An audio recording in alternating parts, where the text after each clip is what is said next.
Greetings fanboys and fangirls, Jared here with another video review from Fanboys Forever, and today I'm coming back to you with a review that happened a little sooner than I even expected it would. I just happened to return to Target today after church, and voila, I just gave them the DPCI number for this wave of figures, and yes indeed, in the back they had the brand new Michael Keaton Batman from the Flash movie. So keep in mind, as I had mentioned in my Batmobile review that I'd done yesterday, and if you haven't checked that one out yet, please make sure that you do so because I don't think you want to miss it. Basically, April the 15th was the street date for these figures in the Target system. However, as far as I know, there isn't really a set date yet for when they're actually supposed to put these out on the shelves. This basically means that they can sell them, but they just have to get them from the bag. So remember, if you do find an employee who's nice enough to go and do that for you, be courteous and be patient, and they will help you out. Definite thank you to Target. All right, so what exactly is this figure? Well, this is not a representation of Michael Keaton from Batman '89 or Batman Returns. Instead, this is Michael Keaton as he appears in the brand new Flash movie.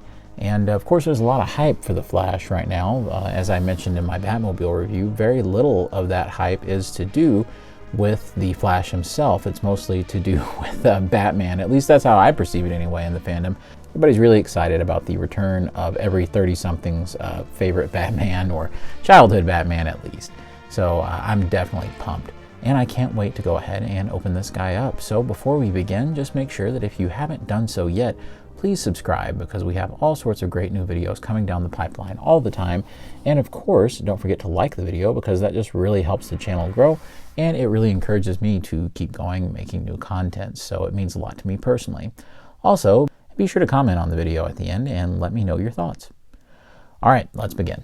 So first we'll just look at the packaging. As you can see, we have the Flash movie logo, which I think is a fantastic logo and one of the best that they've done with DC movies. And we have DC Multiverse, and of course Batman displayed in a window box. On this side, it has a QR code for DC Universe Infinite, and I think it's just talking about, hey, go here and you can subscribe for digital comics. On the back, we do have some artwork of Batman from the movie. I've seen a lot of people talk about something about how maybe McFarlane doesn't have the rights or the licensing rights to maybe like base the figure off of Michael Keaton's actual likeness and they put art on it instead. Nah, I think that's just foolish. There's no way that that's the case. Instead, I think that the deal is that when they were producing packaging and designing it, they did not have any actual photos that were cleared or allowed at the time from the set that they could actually utilize on the packaging. That's why you see so many of these like comic booky and like merchandising art kind of images that they're using instead. So I think it has a lot more to do with clearance and avoidance of spoilers and things like that. On the bottom, if this helps anybody out, here is the UPC. All right, let's go ahead and rip Batman out of this packaging because Lord knows I ain't saving it. And here he is out of the packaging. We have Keaton Batman from The Flash. So I have to say, first impressions are really good here. I think that he looks good. He definitely looks the part. There's a lot to discuss. There's strong points, there's weak points, and yeah, let's get right into it. Let's just talk a little bit about the sculpting, which is usually how I like to start these things. So I definitely think that there is a conversation to be had about this head sculpt, and that mileage is going to vary significantly depending on who you are and what you're seeing here. I'm probably way too easy usually on head sculpts and likenesses and things like that. And, you know, I guess I'm just a little easier to please when it comes to this stuff. And it's certainly not a sponsored review. To me, I see plenty of Keaton in the head sculpt. I do. And I just have a few exhibits to prove what I'm talking about. Number one is in the lips. Now, Keaton's lips, as he's gotten older, they're not quite as poofy as they once were. I guess his face is, I don't know, I guess our lips just kind of change shape a little bit as we get older. But I definitely think that that's throwing some people off just a little bit. They have fairly accurately captured a lot of the wrinkling and things in his face. But the thing is, without an extra wash of paint or something, you're not going to see those kinds of sculpted details. But I think that overall it's there. You can even see that since the bat cowl for the Flash is shaped extremely differently than the '89 and Returns versions, you can see that this one almost shows Batman's nose and you can actually see that they went to the trouble of sculpting it in there, which I do appreciate. You can also see that the eyes do a pretty good job of looking like Keaton, and the paint is mostly pretty good. They're still doing that kind of funny thing where there's a little bit of like side eye where he's like looking in one direction, and they've done that with the statue as well, but it's really not that bad. Since I'm seeing the likeness here, and even from the side I can see that it's Keaton, the one thing that I'll criticize it for, to me, is something a lot more detrimental than maybe not having an exact Keaton likeness necessarily. If you look at Batman's weird ears up here, clearly for safety stuff, they've had to take the ends of the ears and kind of almost apply tiny little spheres to the end so that they can't actually be sharp. And I think that this is so bizarre to me because clearly with previous releases, they've not really had this issue. So if you look at something like, say for instance, the Arkham Batman right here, his ears are pretty sharp, and this too is McFarlane. So I think that maybe, I don't know, perhaps they did this to get more people to carry the figure or something. I'm not really sure what it is, but I'm almost positive that some kind of safety standards are being appeased here. But I will say this is black plastic, so it means you have a little bit of leeway in how you work with it.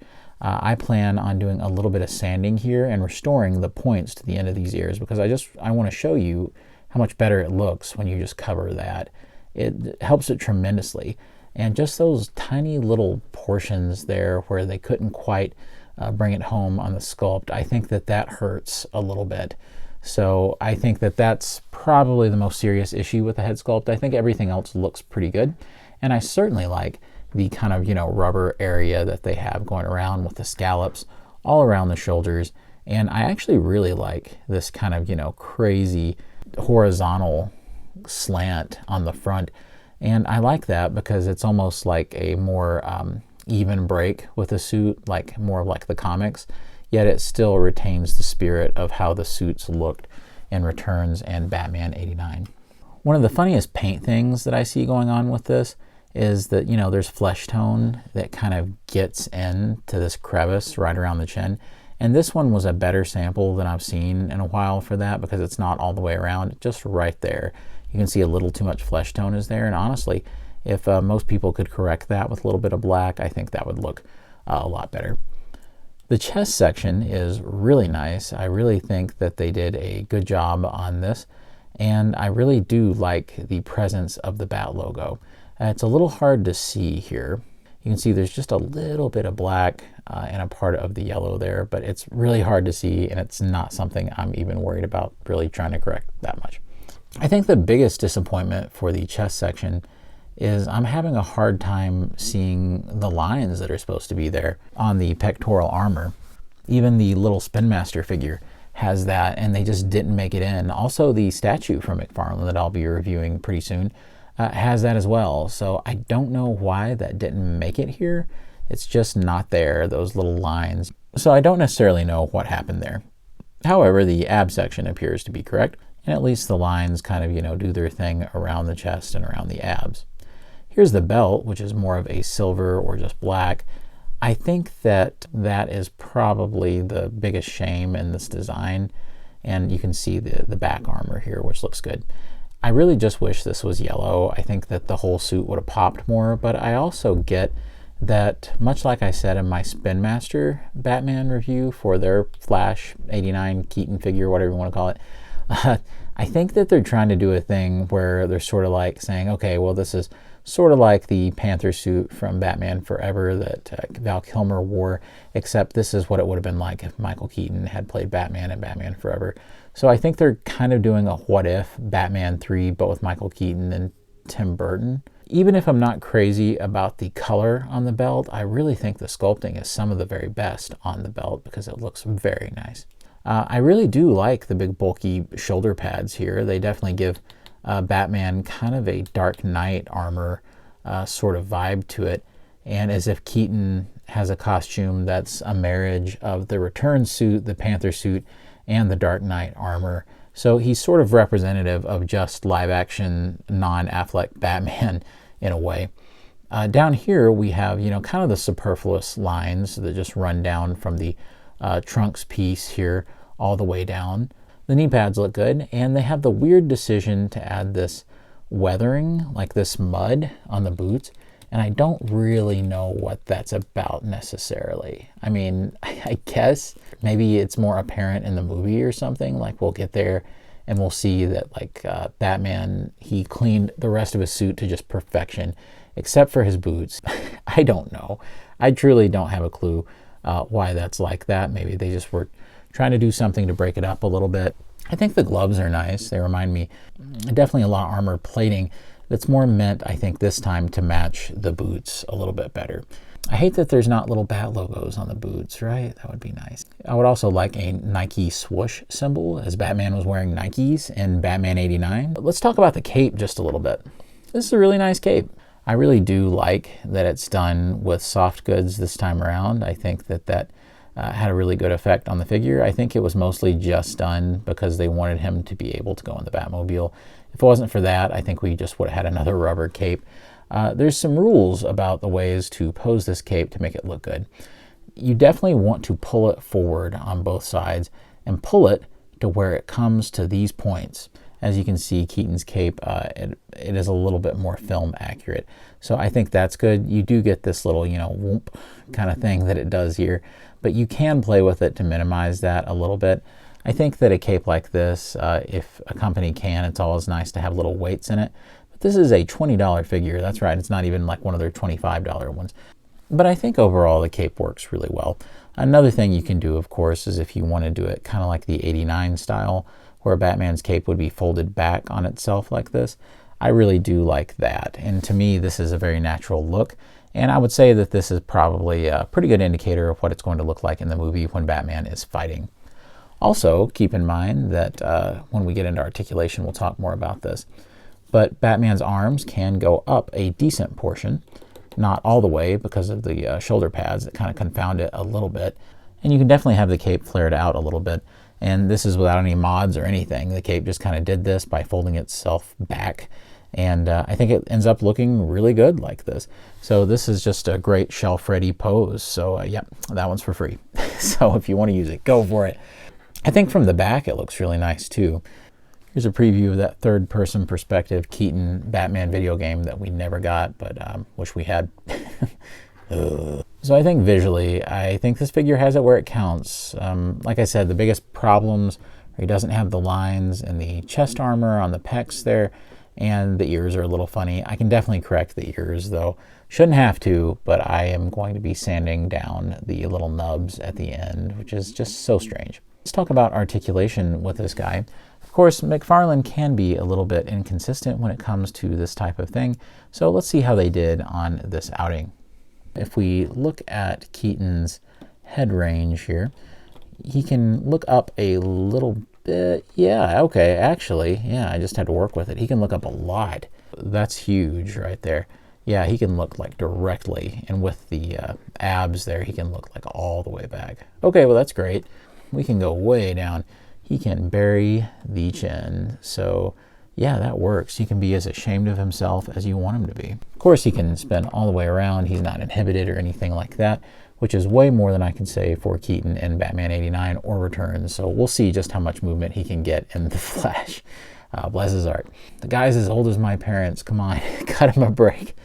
Give him some movement in the neck of the cowl. So at the diaphragm here, we have a really decent amount of range. We can go forward quite a ways and back quite a ways. Keep in mind, though, this is in combination with the waist. So utilizing the waist and this, which is also on a ball joint down there, you can roll around to some really, really intense movements if you so wish.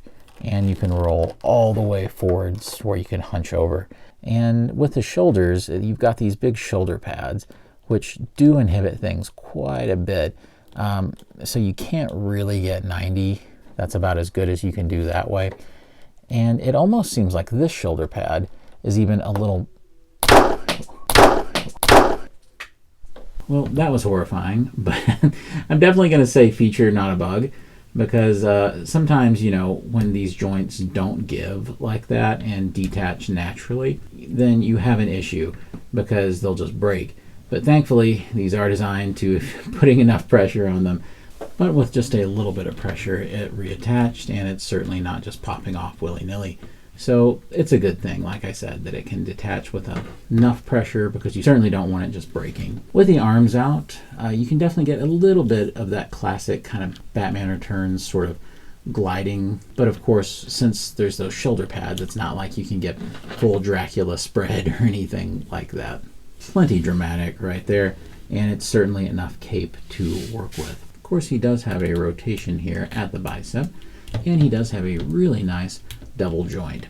That Batman even has the ability to touch his own chin when asking for more fishy swab or complaining about how it's cold. Deep gut. At the hands, they can rotate, and of course they have that McFarlane hinge that we see a whole lot, so that works well. Of course, these arms can rotate all the way around and really don't have anything inhibiting them for that. Since we've already talked about what the waist can do, just so that you know, it can fully rotate, and a lot of that's hidden by the belt.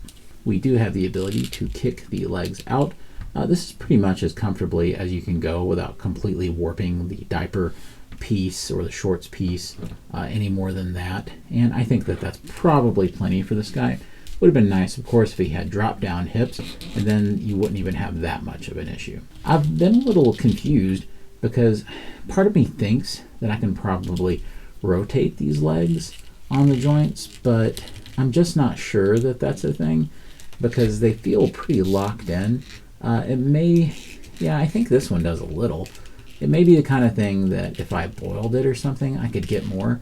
But honestly, there's just not much going on down there. So in terms of rotation at the hips, I'm going to say it might be sort of a no-go at this point. We do have a double jointed knee, and at the bottom there is no boot rotation, but we do have an ankle rotation. We have a very deep ankle rocker pivot, and we have an excellent hinge at the ankle, and even a toe hinge. So just so you can see, you can get a very wide stance, and thanks to the ankle rocker pivot, he can hold those stances with really no issue whatsoever. And you can even go wider than this, really. So yeah, definitely a big win there. You're not going to have any difficulty with him flat-footing practically any of those poses. So let's talk about accessories briefly. I'm a little puzzled on this, and I definitely want your all's opinion. So leave me a comment with what you think. Here's his weapons, but, you know, and of course this is the classic 89 Batarang. This is the classic 89 grapnel gun, but, like, are they supposed to be silver? Is this something that's going to be in the movie? Is this movie accurate? Or is this something weird that they had to do because they didn't want them to be the same color as, like, a real-life weapon? Or, like, why?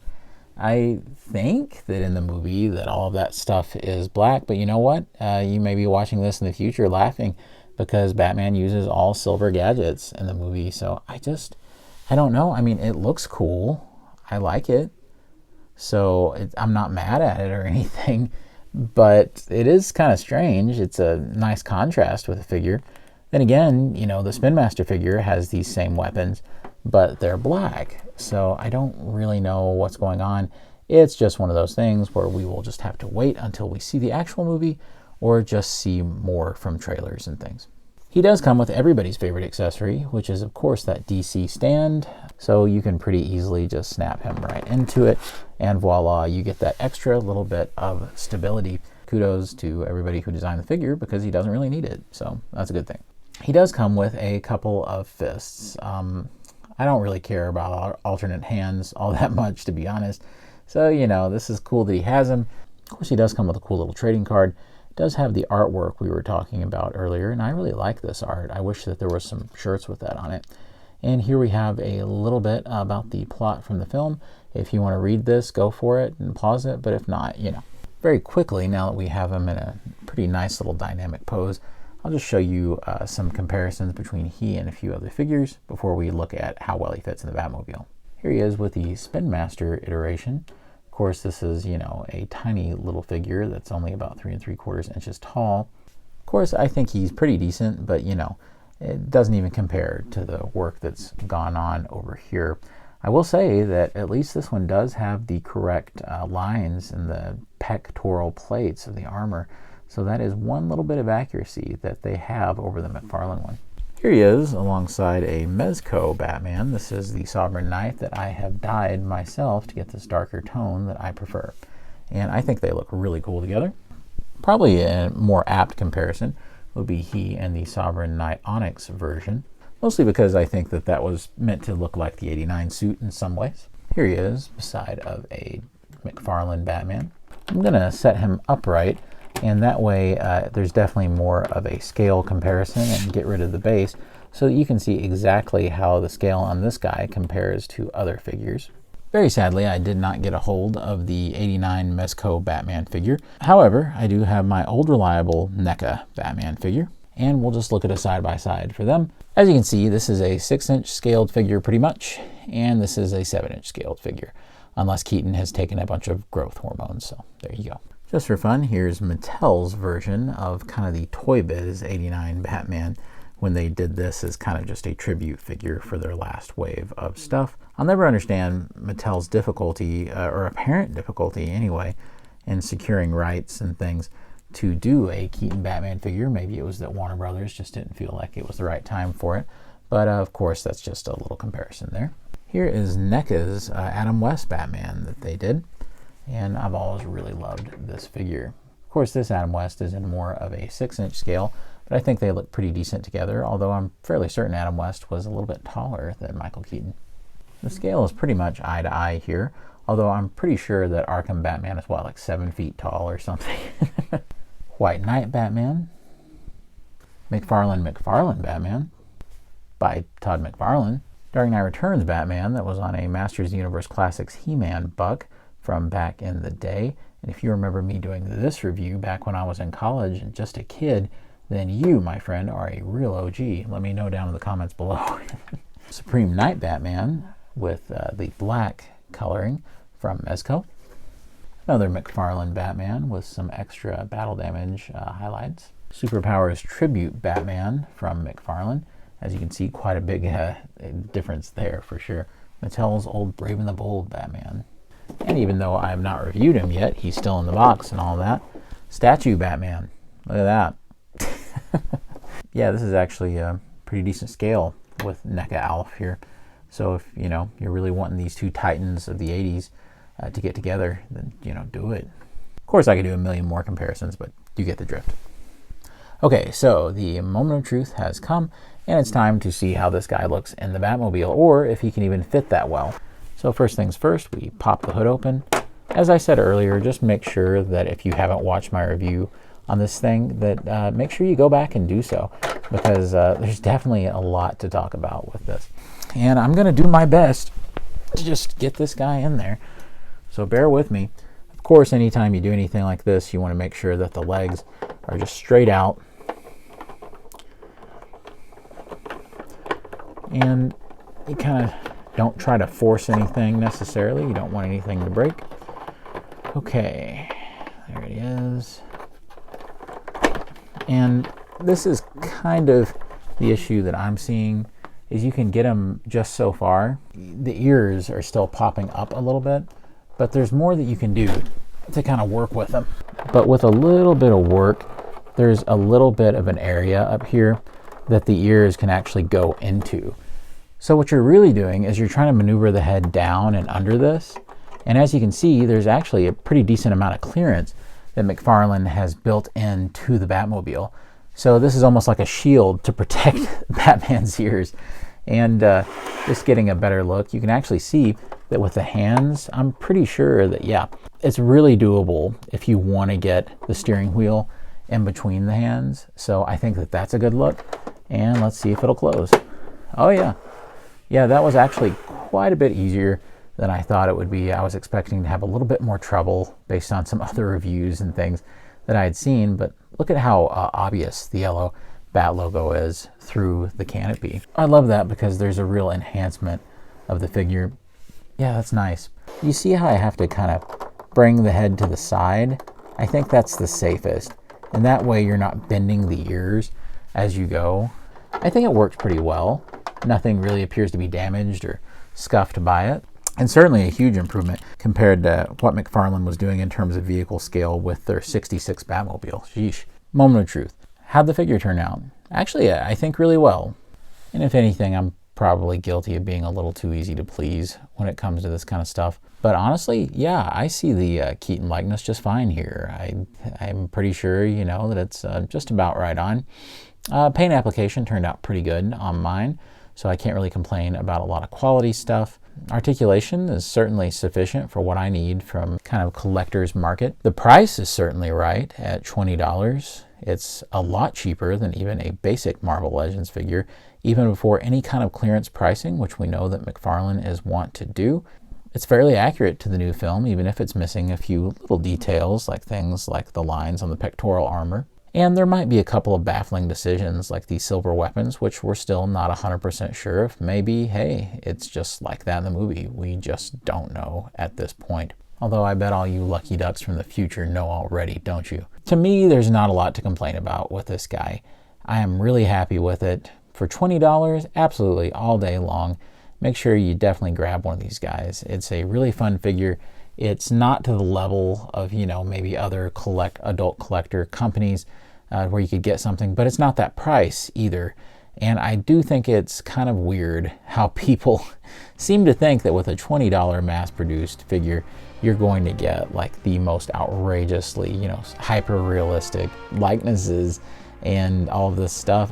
This is really good for $20 in an era when other companies are really, I don't want to say rob you blind, but they're certainly trying to increase profit margins. And Todd McFarlane, man, he's out there for the people.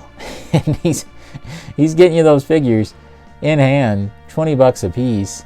I mean, come on, all day long, man, all day long. So if you get the chance, make sure you go to Target, ask for this, give them the DPCI number. They're going to help you out, of course, and try to get this out of the back, because let's be honest, this is going to be the one that everybody wants. And of course, why shouldn't they? Because we love Keaton Batman. You know what? I bet he loves us too. Aww. Anyway, thank you so much for watching this review. It means the world to me. Of course, let me know down in the comments below, were you able to get lucky and find this guy at retail already like I did? Are you too backwards to ask the Target employees about DPCI numbers? The lady I asked seemed pretty irritated about it till she got a guy on the radio to come out and help me. So I definitely understand if you feel that way. And of course, let me know down below what you think of this figure. You think I was a little too lenient? It's always possible. Sometimes I do feel like I can be. Then again, I am just very, very happy with this guy. So if I didn't express my true opinion, then it wouldn't be a very honest review, would it? And of course, I want to thank everybody for commenting on the last video and helping set me straight about my own little Mandela effect from Batman Returns. God bless you and yours. Take care, like, subscribe, do all the things, and I'll see you on Fanboys Forever. Fanboy out.